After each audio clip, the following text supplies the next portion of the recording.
Hello, guys and gals, and this is our reading of Guinevere. This is going to be part 6. Let me check my notes real quick. Yeah, part 6. Part 6 of our reading of Guinevere by Sharan Newman. And we're going to go to the copyright information first, because that's always important. Go. Right here, copyright 1981 by Sharan Newman, and I have written permission by the author to read this book on my YouTube channel. Anyways, I initially got this book from a library book sale, and it's been on my shelf for a while, so it's in kind of rough shape. I'm going to have to find a way to get it repaired. But otherwise, okay. In the last episode, Merlin convinced Leodegrance and Guinevere's parents, to send her on off to a refuge, while King Arthur and his soldiers are at the compound. And Guinevere isn't happy about it at all. So that's where we pick this up, is that they're on their way to Timon and Gaia's house in the woods, where she's going to be gone for like 2 months.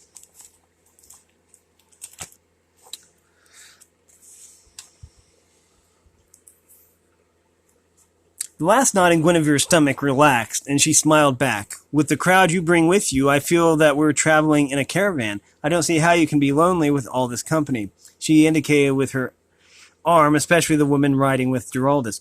He flashed her a puzzled grin. Can you hear them too? He asked in amazement. Guinevere laughed. How could I? I'm not a saint, but I can see them all around you sometimes. They fade in and out. The clearest one is the woman behind you. Giraldus's jaw dropped to his chest. Then an eager light came into his eyes. He groped at the air behind him, but the dark-haired woman slid off behind him. Before he could reach her. Do you mean to say you can see them? He gasped.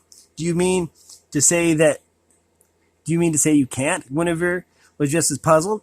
You always seem to know where they are. I just assumed. How could I not know where they were when with all that caterwauling? They have always been just sound to me, but that woman, is she still here? I can't hear her. Is she near me? Yes, over by that willow. She's laughing. She's always laughing. What? What does she look like? Make sure I did this right. Okay. Giraldus's voice trembled. Guinevere squinted. She's hard to see all the time. She moves so. But she has raven black hair fastened only by 2 jeweled pins at the sides. It falls to her knees and keeps swirling around her. Her face is pretty, but she doesn't look the way I thought an angel would. Forget that, child, Giraldus pleaded. Tell me about her face. A straight nose, large eyes, rather pointed chin. The woman impishly covered her face with her hands. And beautiful long fingers, Guinevere concluded enviously. She had always been rather embarrassed by her short, unaristocratic fingers. She has a green sort of gauzy gown on. I can't quite see how it's put together. There seems to be a lot of loose pieces sewn to the waist so that her legs can move freely. There's not very much of it on top. The woman laughed. Guinevere frowned. I don't think Mother would approve. Never mind your mother, Giraldus spoke sharply. His eyes were straining to see into the shadowy limbs of the tree, but he saw no one there. His fingernails dug into his palms, and his thoughts were astonishingly secular. She's gone now, Guinevere told him flatly. They all are. Sometimes they do that. Oh no, moaned Giraldus. Do you think it's my fault? Oh, Guinevere, why didn't you tell me you could see them? I didn't know you couldn't, she explained anxiously.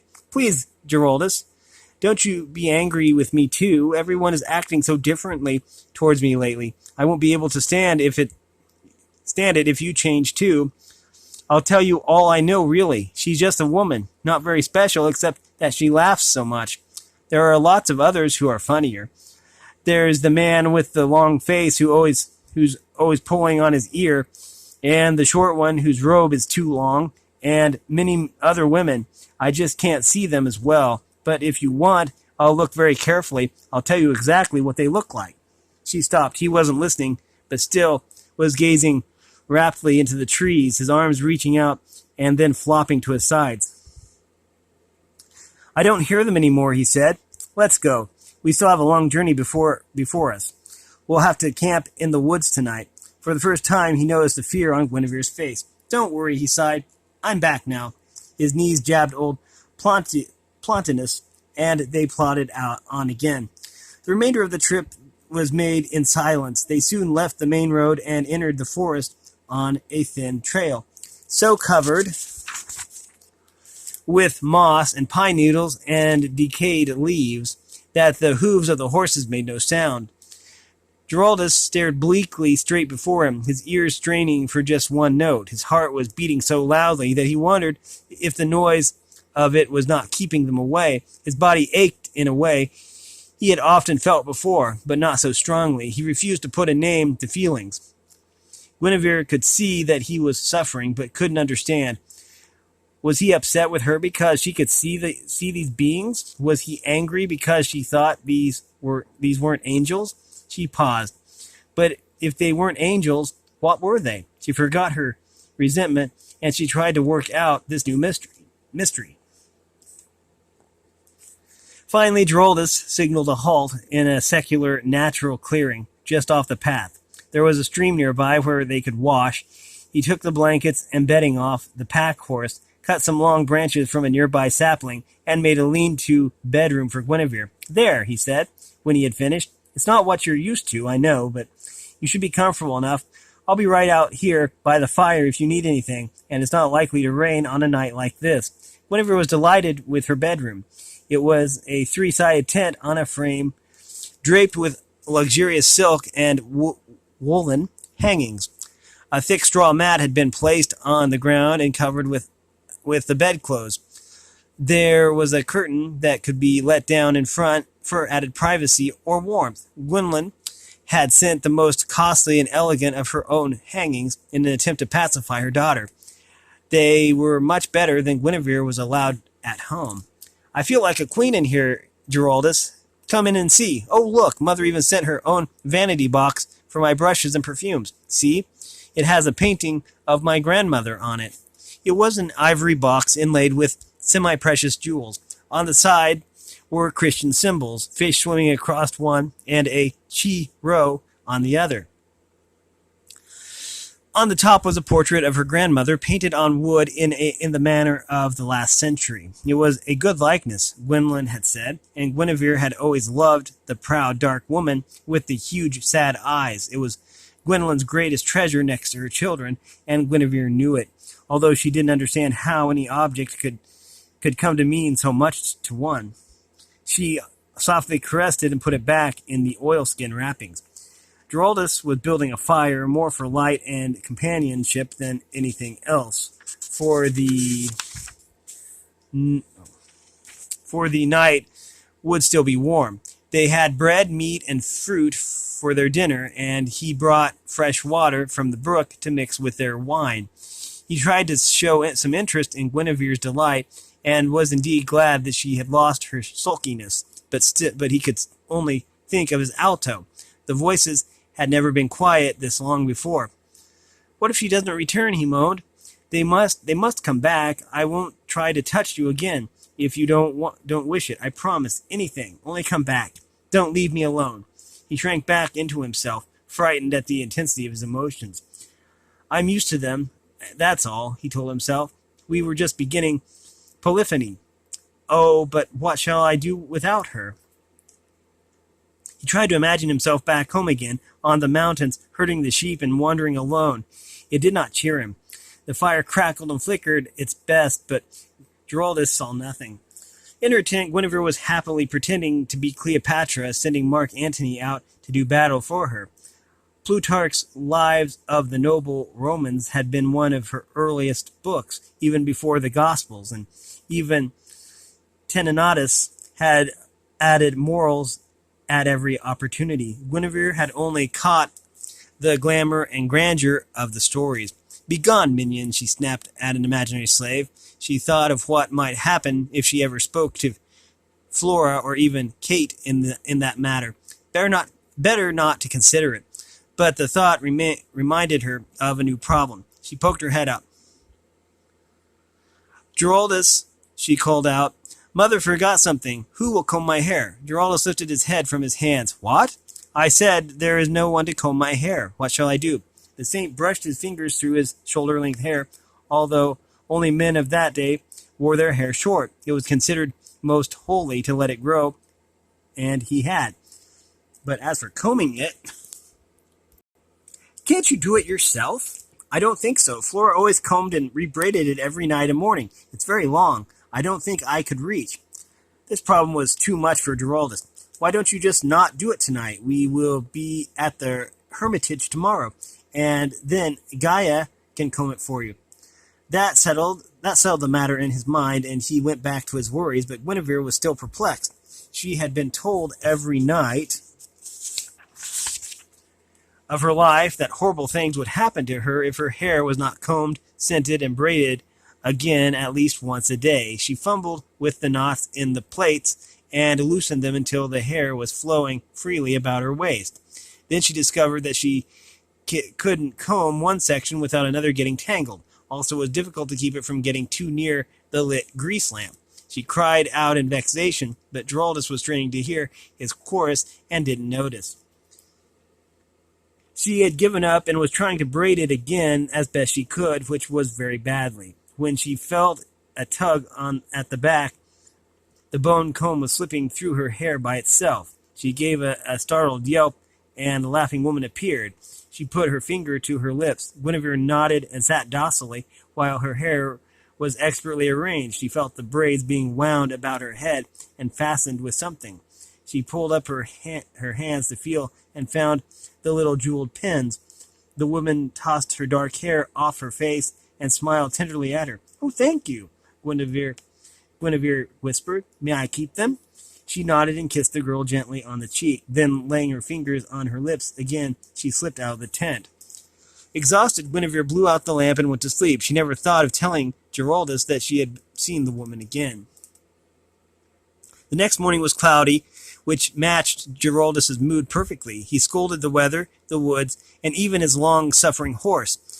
Guinevere had found that even silken sheets can't make a pallet on the ground as comfortable as a bed. She hadn't slept well and had the strange feeling all night that something was watching her. She had even slipped out of the tent at dawn to look, but had seen nothing except Giraldus curled up next to the ashes of the campfire. Still, the adventure of the journey was growing in her, and during the silent morning, as they rode, she woke up more and more. The forest had overgrown the path they were taking, and it was clear that no one had traveled that way in a long time. In some places there were tangles of wildflowers and berries. In others, the deer had trampled the grass and undergrowth down almost flat in those spots. One could see far into the woods between the trees. Occasionally Guinevere thought she could see a flash of silver, as of something running swiftly by. There was something familiar about it. It wasn't water, and it wasn't metal. Then she remembered the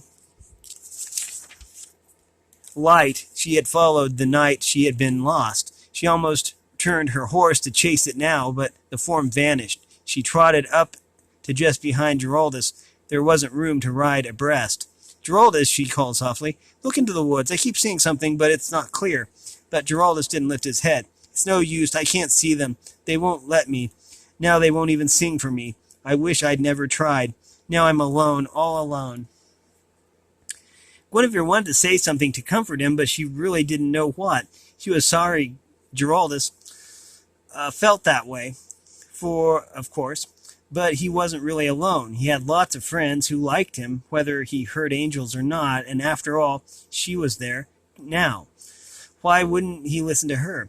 I'm sure your voices will come back," she began, "but there is something different in among the trees, something silvery. Won't you look?" He glanced to either side. "I don't see anything. I told you I wouldn't. Do you think it would help if I prayed for them to come back?" "I suppose so. If they are angels, they will. They will hear you, and if you are deserving, they will grant your request." She spoke as if from a textbook. "Guinevere," Giraldus shouted, rising to sit up straight. "Darn the angels.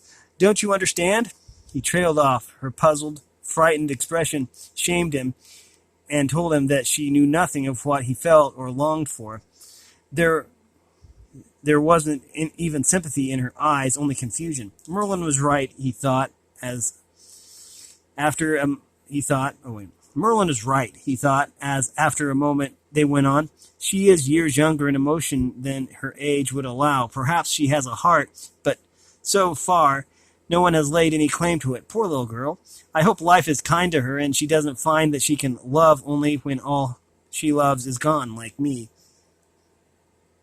For a time, he forgot his own grief in worrying about his charge. Suddenly, he felt something brush against his ear, something soft and silky. He almost turned around to reach for it, but he wisely remembered in time. He closed his eyes tight as the tears squeezed through his lashes. Someone was humming. Soon she was joined by the tenor, flat again, and two sopranos, somewhat improved. With a gasp, Giraldus joined in. Guinevere saw the translucent green of the woman's gown and heard Giraldus trying counterpoint again. She smiled. It was nice that they were back. And Giraldus was happy again. How silly he had been to worry too much, or so much. Perhaps now he would help her to find out what that light was. The ground began to slant upward as they climbed the hill to the hermitage. We have only an hour or so more to travel, Giraldus called, but we might as well stop and finish the meat for our noon meal. Timon and Gaia won't have animal flesh anywhere near their house.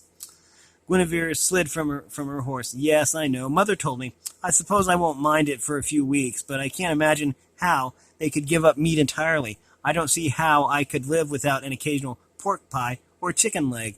I wonder if that is what is meant by Christian denial. She shook her head sagely and bit into her her meat avidly.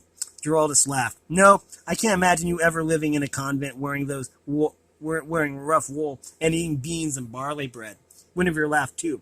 No, I'm afraid I much prefer to let someone else pray for my soul while I attend to the needs of my body.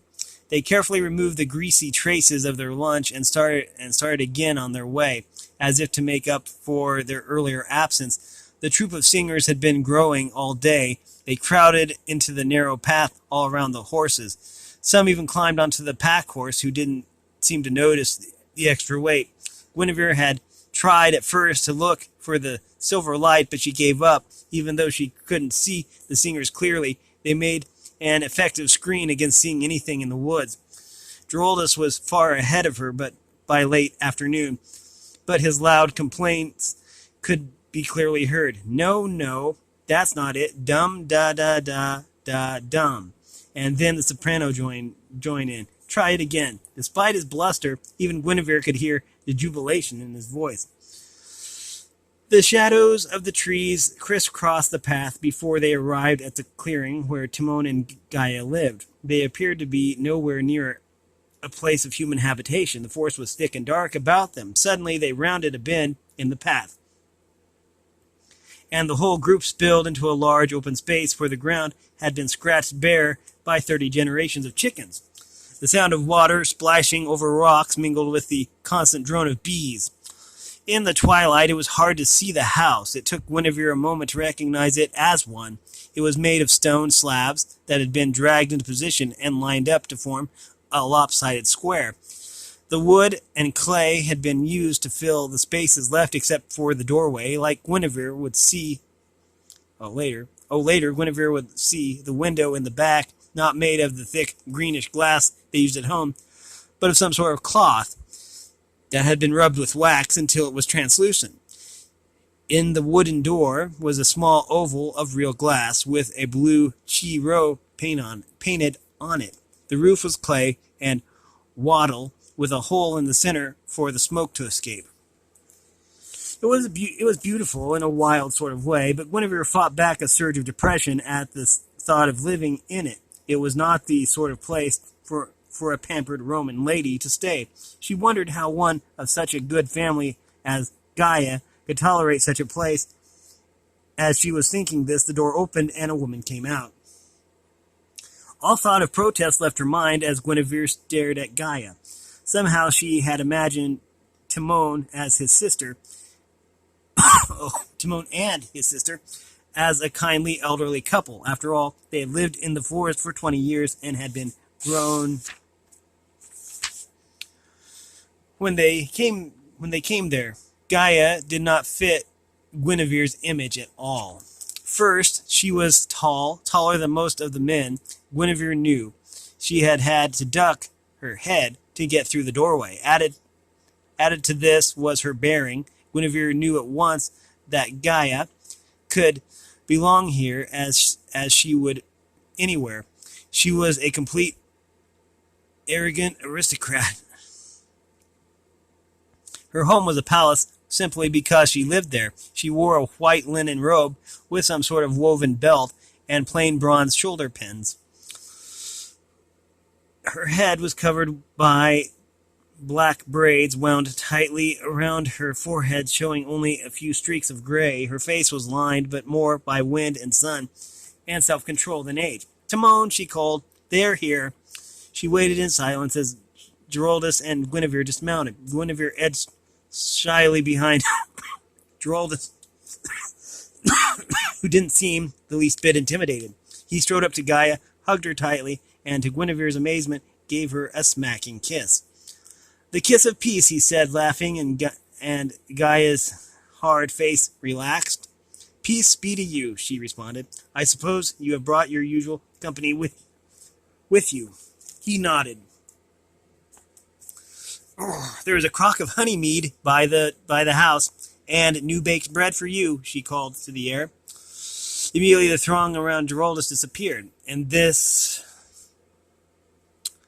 is Leodegrance and Gwendolyn's baby. She held Guinevere at arm's length, staring fiercely into her eyes. She doesn't favor anyone in the family whom I ever met. So, you are making us a visit. Are you willing to help with our work and obey our rules? It will not be what you are used to, and I, for one, will not pamper you. Guinevere had no doubt of it. Trembling a little, she answered, I will do as you do, as far as I am able. Gaia released her. Good. We will see that you are not given tasks above your ability. She turned away and began to discuss old friends with Geraldus. Guinevere felt she had been dismissed. She stood apart, feeling ignored and hurt. The conversation was animated. It appeared that Gaia knew Merlin well and had a high opinion of him. This didn't make Guinevere feel any better. Also, they had once been hosts to Arthur when he was a boy.